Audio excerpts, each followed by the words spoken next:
PostgreSQL homebrew installation lacks config files.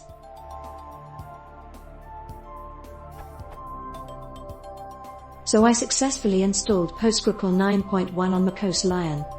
Unlike people say, I didn't have to change the path and no other version of PostgreSQL was installed on the system. $PSQL version shows, PSQL, PostgreSQL, 9.1.4.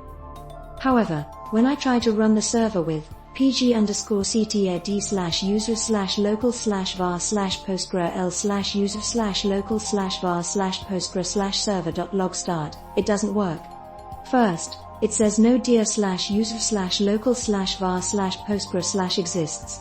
Fine, created one. Then it says the permissions are wrong. Fine, changed them. Then it requires postgresql.conference file to be in this dir. Now, I found sample configs in /user/local/seller/postgresql/9.1.4/share/postgresql, but I'm not sure this is what it's supposed to be like. All the manuals I've seen on the web did not mention creating config files out of samples. Shouldn't Homebrew be providing this out of the box, so that I simply start the server right away?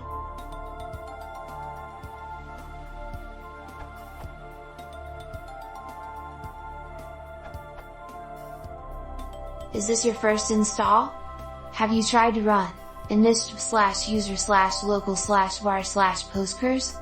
That just solved the same issue, which has just happened to me after clearing an old system-wide PostgreSQL install and reinstalling it using Homebrew. Running brew-info postgres is always useful as a reminder of the commands available after installing a package.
If you want to support the channel, please consider subscribing.